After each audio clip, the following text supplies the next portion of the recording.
Hi, everybody. Today's Thursday, December 11th, 2025, and our dear friend, our brother, Pepe Escobar, is here with us from NATO stan.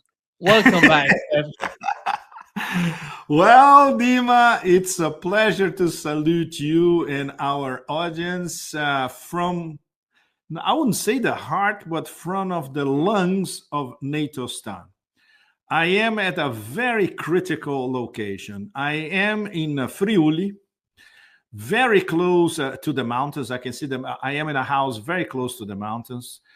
I was in the mountains yesterday. I went to Austria yesterday for thermal procedures, le terme, invented by the Romans, by the way, and sauna. And so I am 20 kilometers from Slovenia, where I am, and about 50, 60 kilometers from Austria, where I was yesterday. And I am surrounded by NATO bases, not only the ones that everyone knows, but as my friends in Friuli told me, many underground NATO bases. So this is advanced NATO stan territory. Many of you will remember that this was the borderline because Slovenia was part of the USSR. So theoretically, we are 20 kilometers away from the USSR. We were, and now 20 kilometers away from Slovenia as an independent country. So obviously saturated with NATO bases, and Friuli, they have a hand on, and they also have a hand on our neighbors here, Trieste, where I was a few days ago in one of the conferences related to my latest book. I wish I had my book here to show you guys, but I left it downstairs. Okay, we'll get to that in a minute because it's part of the whole context. In Trieste, my interlocutors, which are very well prepared, democratic, very, very important, not woke. Every time I went to Trieste a year and a half ago for another conference, and this time, once again, they were explaining to me in detail how NATO wants to militarize the port of Trieste. So Trieste will become the key NATO port in the Intermarium scheme, or Trimarium, if you want, 3 Cs. Mediterranean, Baltic, and Black Sea, which NATO, of course, wants to turn into a NATO Intermarium. They want to control these 3 Cs, and obviously, who would lose in this proposition? Russia. So they explained to me in detail how the militarization of the port of Trieste is a huge issue. Of course, I would say virtually the whole population of Trieste is against it, but they don't have a word on this matter. And Trieste, many of you will remember, and now the progressives in Trieste, they call it the free territory of Trieste, which is beautiful. They even have a flag. And they remember when they were part of the Austro-Hungarian Empire, they remember Austria fondly because Austria had a hands-off approach to Trieste. Trieste was really an independent territory, a free territory before it was annexed to the Italian Republic. So, and it was fascinating because in our conference, some people came from Austria for our conference. Our conference was great because I was talking about my book, Il secolo multipolare, sorry, the multipolar century. And my friends on the table in Trieste, they were talking about the future of Trieste and the future of Italy as a NATO colony, which of course is dire.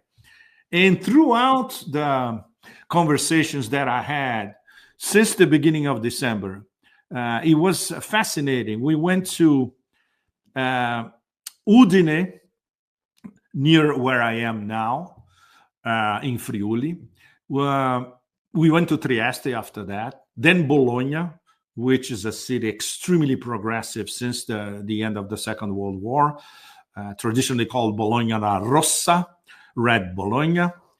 Then, of course, Torino, where we had an outstanding conference in Ivrea, which is the land of Olivetti. And the next day, we got an exclusive 8-hour guided tour of the Olivetti complex, which is something that one day we should do a podcast only to talk about that, Nima. Olivetti, and many of you, our audience, remember because you grew up with an Olivetti typewriter like myself. It was the most extraordinary experiment of socialism on a factory level and industrial humanism, in fact, on a global level. They were a global empire for a while. And then Olivetti was destroyed, and it was destroyed by Italians themselves. Olivetti was annexed by TIM, the giant telecom empire in Italy, under Carlo de Benedetti. And they were shrinking Olivetti because this was too dangerous for Italian elites and for European elites. Can you imagine an experiment where the worker is treated as a real human being and the working environment? And we visited absolutely outstanding industrial buildings. They are like architectural masterpieces, and you see an environment that is productive to work. Guess who copied what Olivetti did decades ago? Apple copied the work system. Lots of big techs in California, they copied the Olivetti mentality of incorporating the work and treating the worker as a human being. So this was immensely enlightening, especially now. So the recurrent theme of my tour and what I heard from my Italian interlocutor is how sorry, dejected, and depressed they are, facing the fact that Italy now has been converted into a NATO and European Union neo-colony, and there's not much they can do to alter the situation. My answer to them, coming from the other side, our discussions were fantastic everywhere because to explain Russia, Southeast Asia, Central Asia, and China to Europeans, you have to come up with a new metaphor.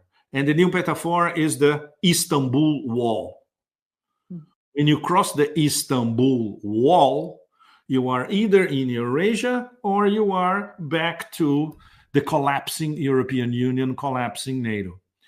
And I was always telling them, guys, look, you live in, and there's no competition, the most important civilization state in the history of the West, period. It's here in Italy. The genius of Italy is incomparable anywhere in the West. So if there's any chance of, I wouldn't say saving, but at least trying to modify this future that the European Union and NATO is causing, is plunging Europe into, this black pit, the solution would have to come. There's only one place the solution will have to come from. It's here in Italy. So it's crazy. It takes a foreigner to tell Italians that they have it all, and they are not using. It's not their fault. It's because the grip of this NATO EU Kafkaesque post-Orwellian system over them is, it's ironclad, So you need a larger-than-life entity to break out of your chains. Before talking to you, Nima, I was writing a column about my travels. And I came up with the image to illustrate the state of Italy today. It's a painting by Botticelli, Pallas and the Centaur, which is in the Uffizi Gallery. It's one of the most extraordinary paintings by Botticelli, where you see Pallas Athena, or Minerva, goddess of knowledge, very, very important. She's grabbing the centaur, the beast, by the hair, let's say. And not only is she, this is a very important Neoplatonic metaphor. She's not only convincing the beast that she has knowledge, that she has the power of rhetoric, that she has powers of persuasion. But she's showing the beast, look, if I want, I can, slice yourself in 2 or 3 with my pick. And Botticelli, you have the picture of the goddess, you have the centaur, and by the side of the goddess, there is a pick. And she can grab the pick anytime she wants and destroy the monster. It's a Beauty and the Beast theme. But nowadays you can read what Botticelli did in the late 15th as a metaphor of Italian civilization slaying this artificial construct, which is the European Union and NATO. And I hope my readers understand the implications of this image and of this metaphor. And Italians have to believe that they have it in themselves to change that. So this means grassroots organization. This means fighting the machine in Brussels.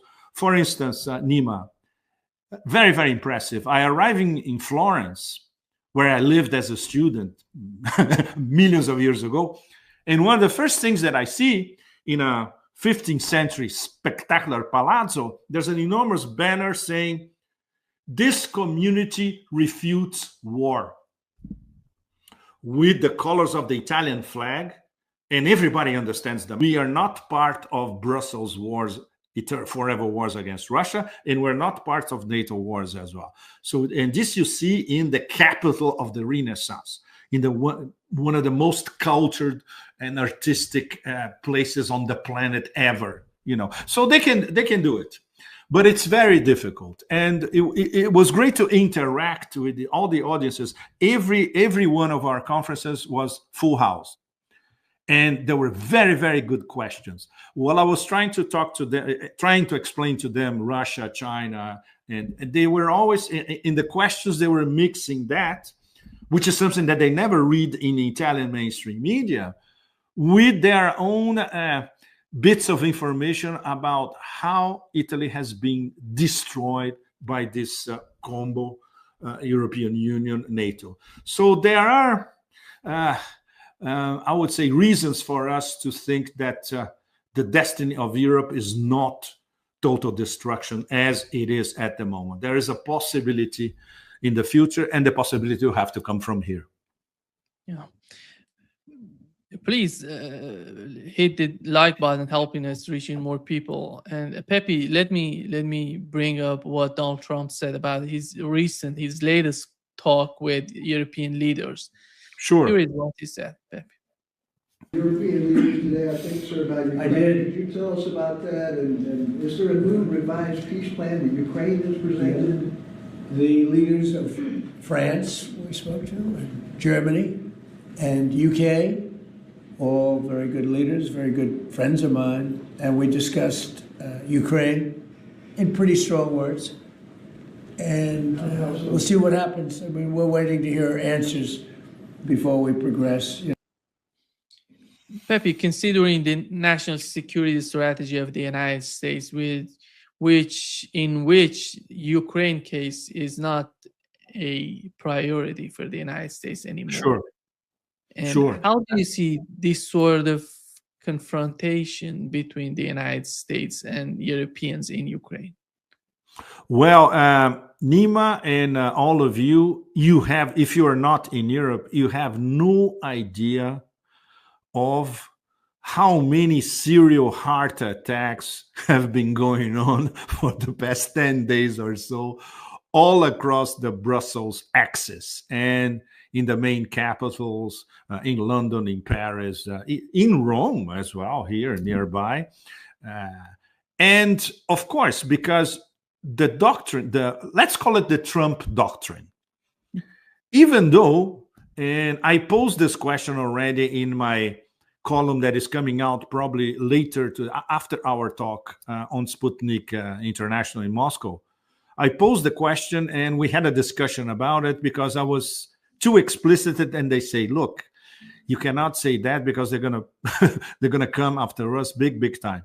Basically, I was saying that Trump was not capable of writing this doctrine, and he's not, because he's not a strategist. He doesn't read anything. So he can never come up with a conceptual document like the National Security Strategy. So who wrote it? Nobody knows. Obviously, the Secretary of Forever Wars, Hegseth, is not capable of writing something like this. Not to mention Marco Gusano Rubio, who can barely point to Myanmar in a map, or China for that matter. So somebody wrote that, and we don't know who did, which is already a big, big problem. Second issue, which is even more interesting, the complete debasement of Europe. Europe has been relegated not even to the beggar's banquet table, adjacent to the big table with the big guys. Europe is like an afterthought or a nuisance for the Trump doctrine. The only thing that Trump and his circle expect from Europe is get your defense budget to 5% of your overall budget, buy all our weapons and pay with your euros, and basically shut up. And if you want to go with your forever wars, it's your problem, not ours. Pepe, sorry for interrupting you. Here is your article, if I'm not mistaken. Fantastic. It is already published on Sputnik. Thank you, Nima. Fantastic. And guys, all of you audience, please read this column. It's straight to the point, no holds barred. It's very sharp. I do a concise breakdown of the main points. Shift of strategy, theoretically. We don't know if they're going to pull that off. This is what they say they're going to do. And don't forget, the Empire of Chaos is a specialist in building narratives and changing narratives. So we don't know if this new narrative, disguised as a national security doctrine, will be followed. If it's going to be followed, then expect big, big changes. And the number one is absolutely no doubt the role of ultra mega sub vessel now to be enjoyed by the European Union and, of course, all the European NATO partners, which will be valued only by their monetary contribution to NATO. And that's about it. The other very, very important point is, of course, I would say the theoretical normalization between Washington and Moscow. We don't know that yet. This is what they say they're going to do. They don't talk in detail about a normalization in terms of spheres of influence and in terms of coming to an indivisibility of security pact between Washington and Moscow, which is what the Russians were trying to impress to the previous American administrations in December 2021. And there was no response. And 2 months later, the special military operation. So normalizing theoretically US-Russia relations, possibility of investments, hefty investments from the American oligarchy, in fact, in business with the Russian oligarchy. And that's very important because both oligarchies want to do business with each other again.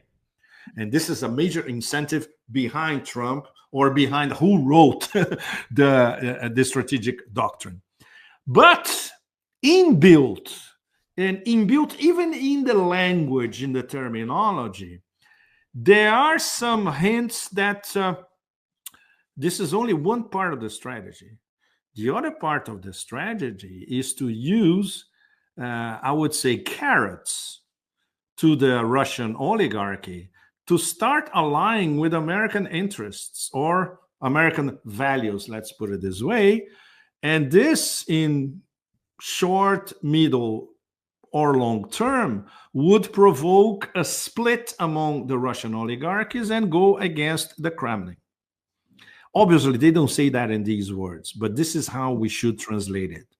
And of course, when they talk about security, inbuilt in this terminology is they can use cyber security terrorism to provoke minorities in the post-Soviet space or even inside Russia against Russia. Translation. preachers online preaching to Tajiks, already expats in Russia or planning to go to Russia. And Russia takes this very seriously. They know that they are Salafi, Wahhabi, so-called online cells, Tajik cells, operating in and out of Russia. And this is a big worry. And not only Tajiks, it could be Georgians, it could be Azerbaijanis, it could be Kazakhs. So the Russians have to be very careful, because attempts to destabilize Russia, even hybrid war terms, will continue, even with this so-called normalization. And the third point is Latin America, Nima, which is, wow, the situation is dire for what the Americans call Western Hemisphere, translating into real world terms, Latin America. They want their backyard back. The whole thing is not only Venezuela. It's Venezuela. It's Colombia. Colombia was threatened by Trump a few hours ago. It's Venezuela. It's Colombia. It's Mexico. And it's Brazil, the most important nation in Latin America, which happens to be a BRICS member. So the overall strategy of the Trump administration, which is a hybrid war against the BRICS, doesn't change much, even with this so-called normalization with Russia. Because China, everything that is in the new strategic national security, NSS. I'm sorry, I had Italian in my mind. I'm sorry, Nima. Everything in the national security strategy points to China, points to the containment of China. And most important, probably the most important point of the whole strategy, it's an attempt, not very sophisticated, but quite obvious if you read the fine print, of provoking a split between Russia and China, which is impossible. Why? Why trying to provoke the split? Number one, because Trump, let's say instinctively, because he's not a strategist and he doesn't read and he cannot think in conceptual terms, his instinct may have told him that he cannot fight a war simultaneously on two fronts against the Russia-China strategic partnership. A military war in Ukraine, which is already lost, by the way, and a tariff, commercial, trade, tech war against China, which China has everything on its side to win, even short term. So what's plan B? Let's attack the considered weaker nodes. That's where the global south comes in, and that's where Latin America, Western Hemisphere, Monroe Doctrine 2.0 comes in. Secure our backyard, just extract a lot of money from the European vassals, subordinate security in West Asia, the former Middle East, to that toxic couple, Israel, Gulf petromonarchies. So in the case of Israel, would be enforcing the Abraham Accords. And in the case of the Gulf petromonarchies, they will be enforcing counter-terrorism in West Asia. The notion of having Egypt, Jordan, and the Gulf petromonarchies, or Doha and Abu Dhabi, enforcing counter-terrorism is a joke in itself. But okay, but that's what geopolitics is nowadays, right? So these are the main points. And coming back to the main point, if you cannot fight a frontal war against Russia, China, the next best option is what else? Coming back to the Roman Empire, divide and rule. Try to split Russia from China, containing China and trying to isolate Russia by other means. And of course, very, very important, trying to blow up BRICS from the inside. And in the last few hours, we had a confirmation of that directly, Nima. The US wants to dissolve the G7. and they want to create something called the Core 5, C5. C5 would be, according to the Trump administration, United States, Russia, China, India, and Japan. What is that? Blowing up BRICS from the inside. Simple as that. They would like to create a mechanism, a C5, that will be more important than BRICS, even though it contains 3 BRICS. So why you create C5 and you have the US and Japan side by side containing China, you try to isolate Russia from China, and you try, of course, to provoke splits between Russia and India and China. So it's, as you can all see, it's not a very clever strategy, but this is all that the Americans have at the moment, the Trump administration has at the moment. And it's quite clear what they plan to do. It's a sequence of divide and rules. Once again, the hybrid war against BRICS continues, but now it's on another level. And it's, okay, we're going to split them from the inside and going to try to clash, get one to clash against the other. Very, very dangerous, to say the least. They're simply stabbing Europeans in the back. No European country is in that. Exactly. But they will continue, Nima, because we have been talking about this for ages. There's no plan B. When I arrived in Italy 10 days ago or so, the big news everywhere in Italy was the admiral, which he's, I think, the number 2 at NATO, Dragone, who said that we are starting to consider the possibility of a preemptive attack against Russia.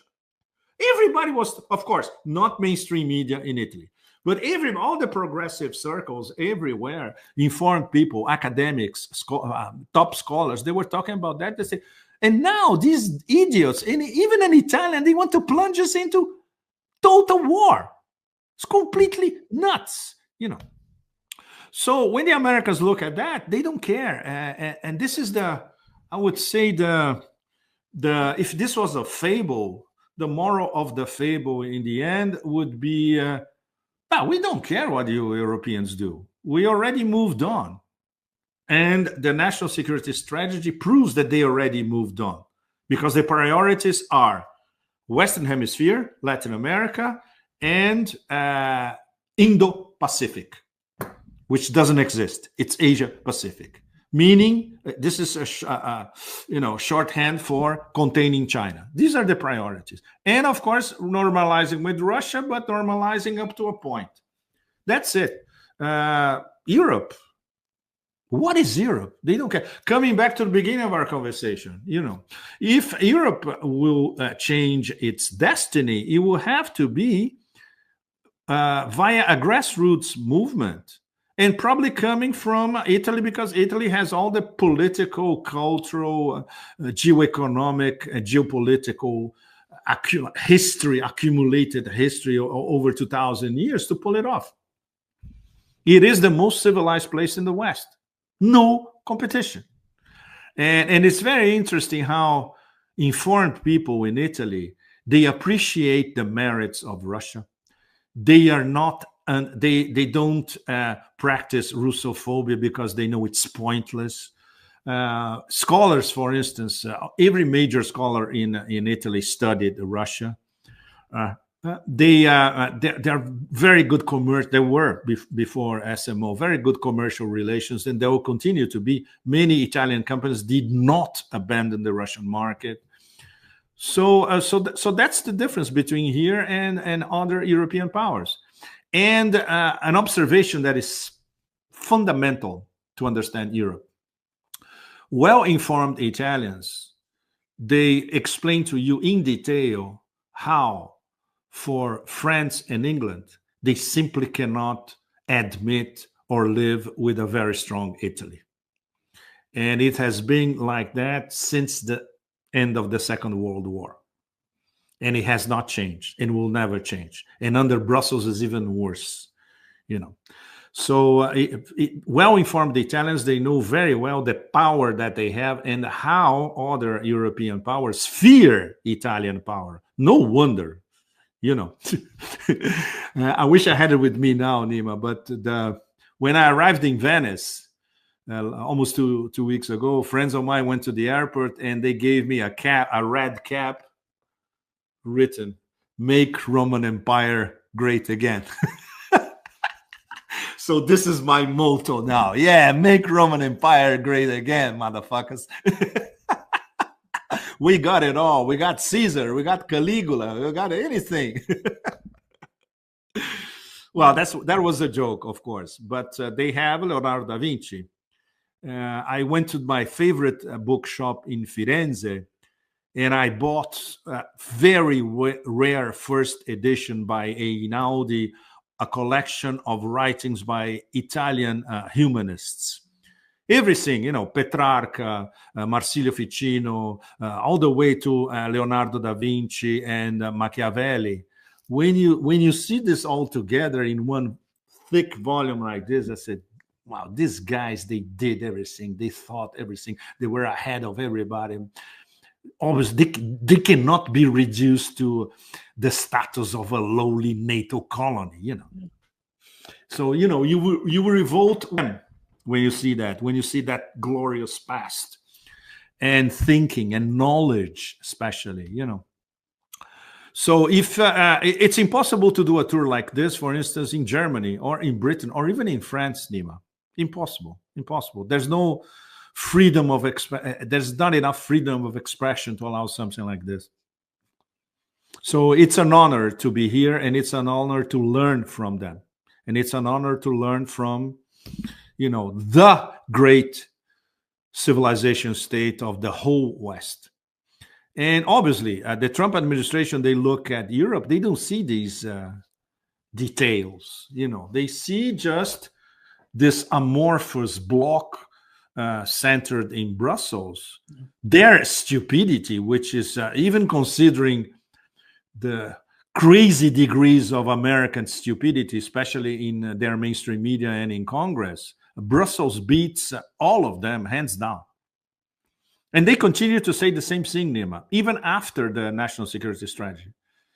They are carping that Trump has abandoned them, that now America is an autocracy, that he's a bloody emperor, and our democratic values are being, you know, turned into rubble. They still don't understand why. They brought this on themselves. Yeah, you know what's amazing to me, how the European Union is against the people. Absolutely. They are against European citizens, and especially citizens of nation states. Brussels is against the average Italian, you know, buying his, going to the grocery and buying his absolutely outstanding groceries every day. That's it. They're against people who live in small villages, practice self-sustainable agriculture, that kind of thing.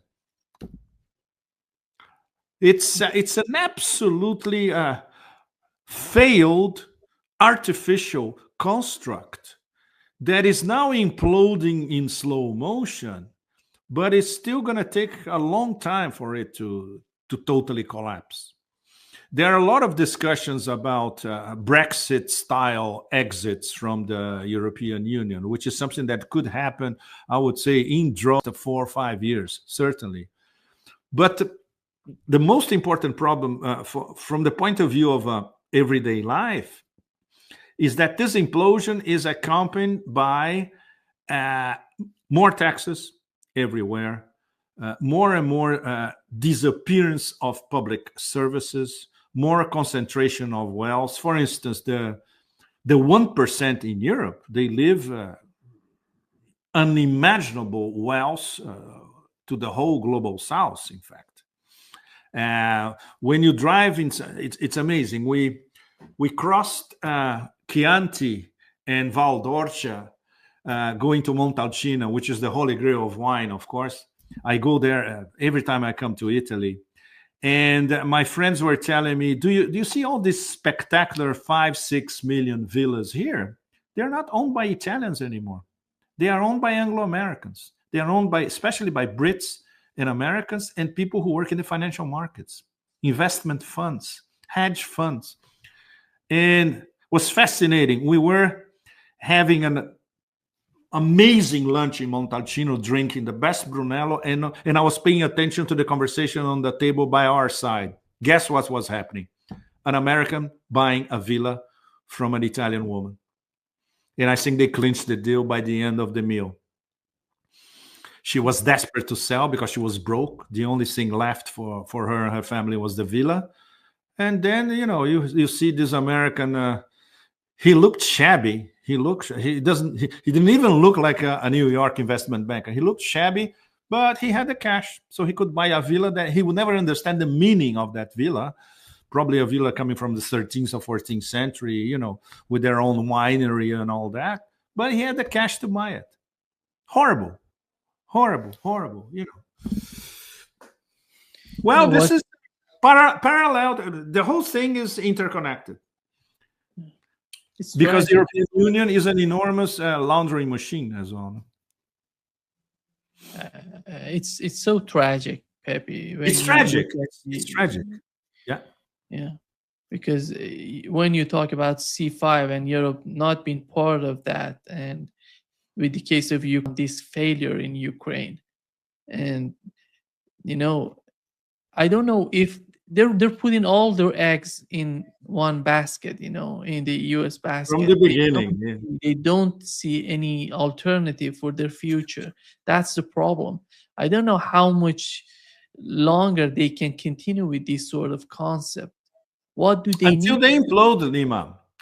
They will keep going on until they implode completely. And it will be a parallel implosion of the EU and NATO. They have created this sort of mindset, the market, that you have to have the competitors to make it a viable, market. But when it comes to the policy, the politic, they're totally going the opposite way. It's all ideological. They're thinking, they're pursuing a, sort of mindset that there is no alternative to it. I don't know. In my opinion, the greatest, partner of Europeans would be Russia. Russia, no one like Russia can be the friend of Europe, but they don't see it that way. They see the United States belong to that region. They're moving toward China. In the new document, it shows how the United States is focused on China and the rise of China.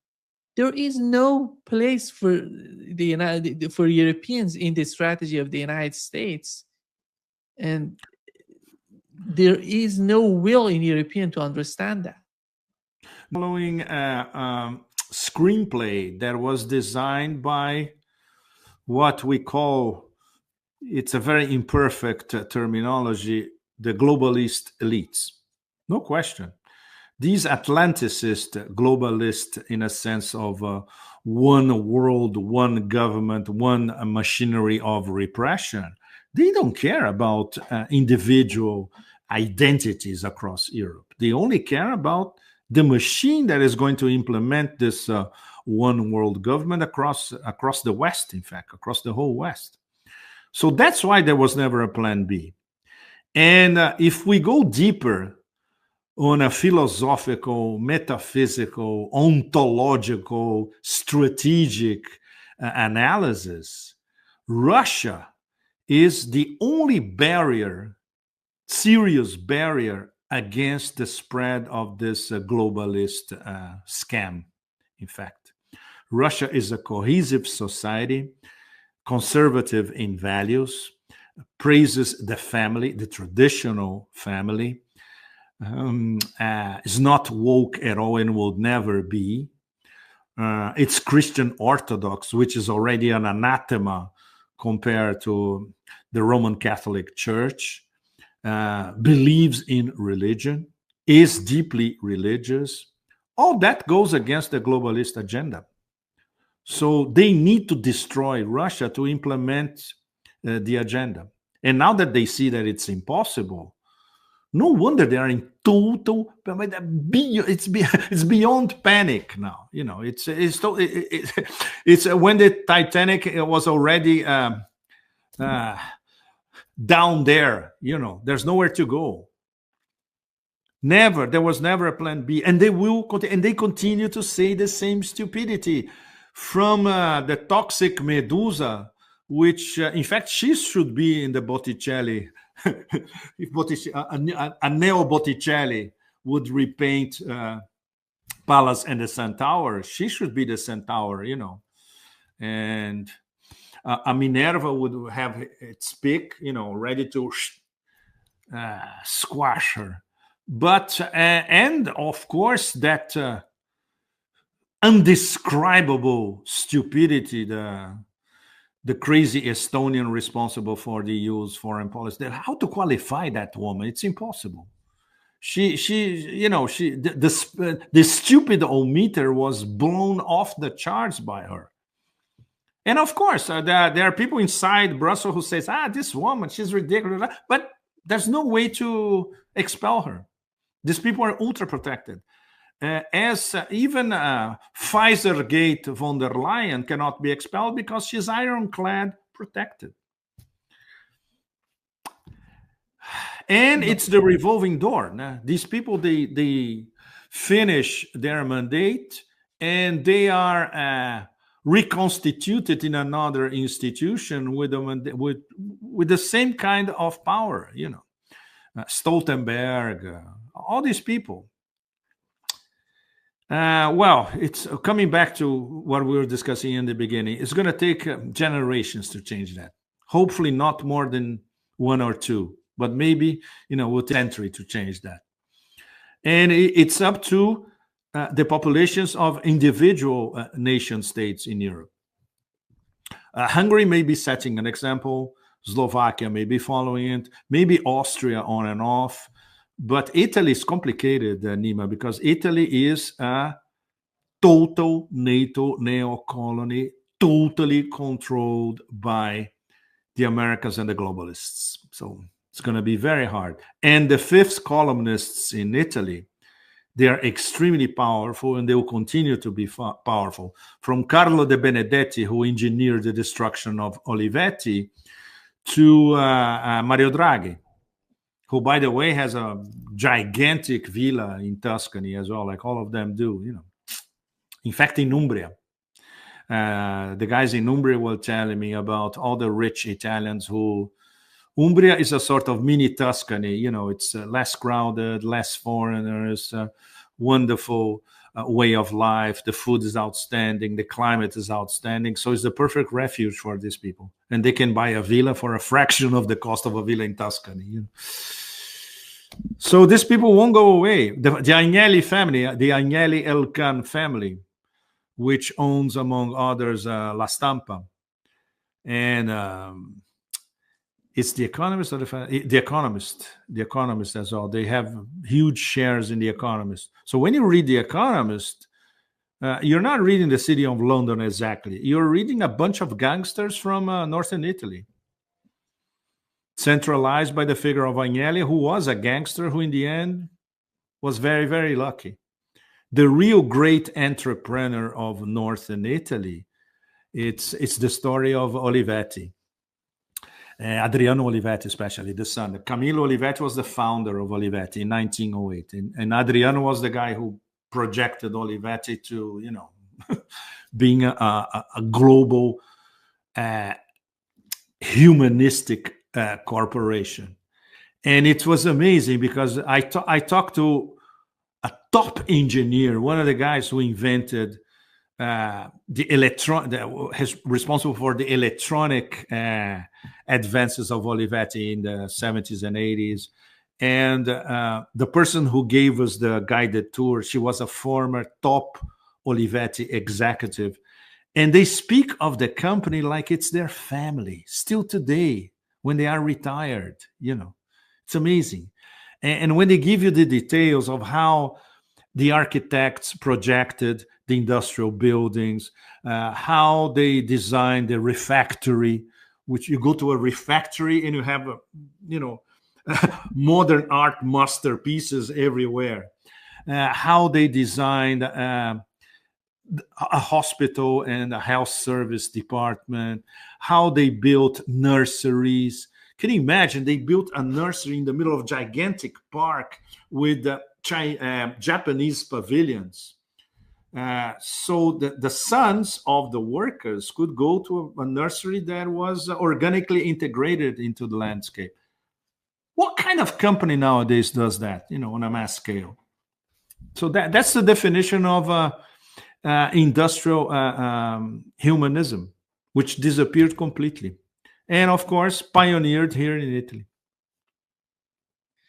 Pepe, after the meeting, in the United Kingdom between Europeans and Zelensky, the Chancellor of Germany, Merz, said that Germany is going to send 52 billion euros to Ukraine to help Ukraine.